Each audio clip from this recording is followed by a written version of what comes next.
Howdy y'all, it's Russell back with Gwinnett Lawns in rainy but beautiful Atlanta, Georgia.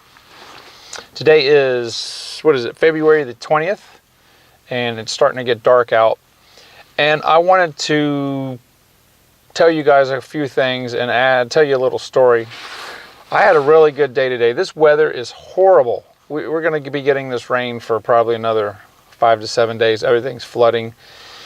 And I want to tell you guys a quick story. I went out today. I just got back from doing 2 estimates, some really big spring cleanups.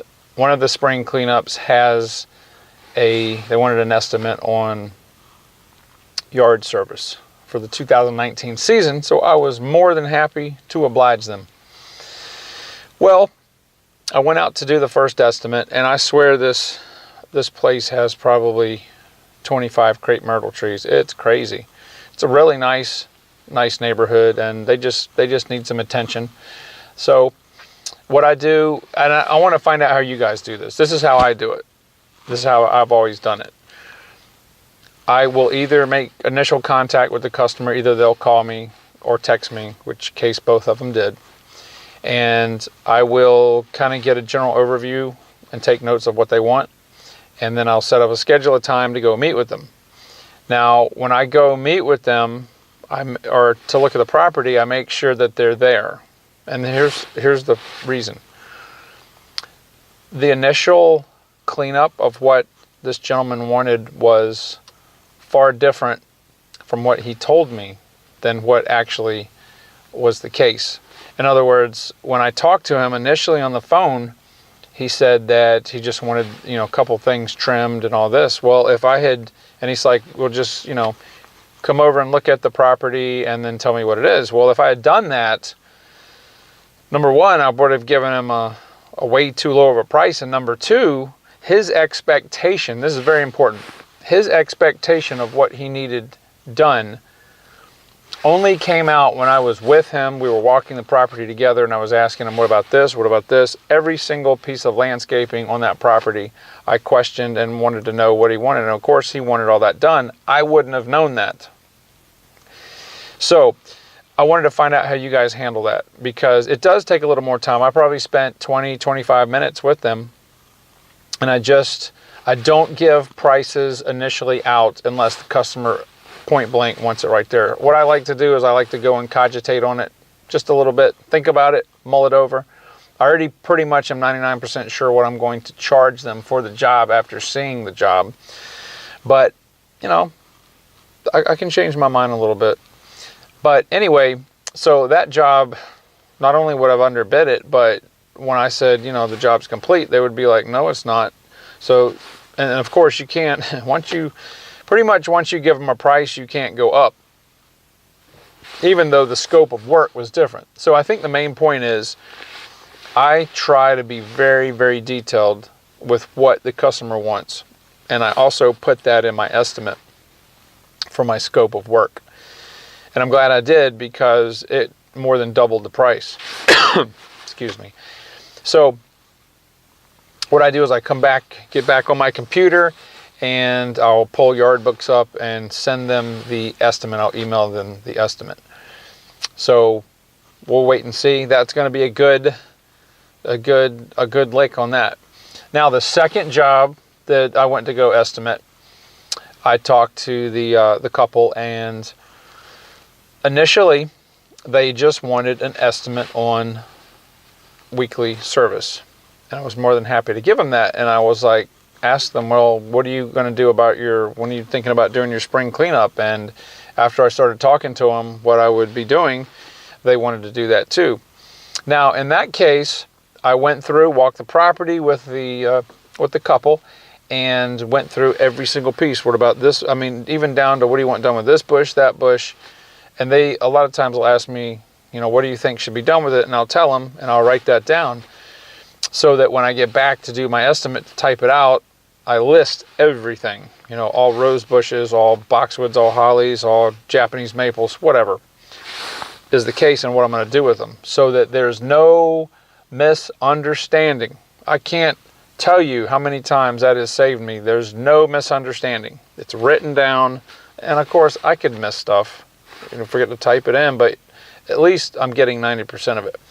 So in this case, while I'm there finishing up, they wanted me to give them a price, which I don't really like doing, but I'll do it. I'm not going to say I'm not going to give them a price. So I already knew what I was going to charge. So I gave them a price on the cleanup and the lawn service. And they said that was exactly what they were thinking. So that's good. That's good. So I went ahead and did the estimate and sent them. I'm just waiting for them to do the approval. Now, with that one right there, okay, here's the main question, or another question I want to ask you guys, and why I even got that job and was even standing on their property. 3, no less than 3. It could have been 4 counting me, but 3 other contractors would not call this couple back. I was blown away. They said, we've called and called these people, even the people that were doing the yard last year. They won't call them back. You know what? I was happy because somebody else's laziness, maybe it's not laziness, maybe they went out of business, but all 3 of them, whatever the reason, they're inaction, inability to act, to get back to the customer, whatever. And it's been days. It's not like they just called them and didn't give them a chance, but it's been days.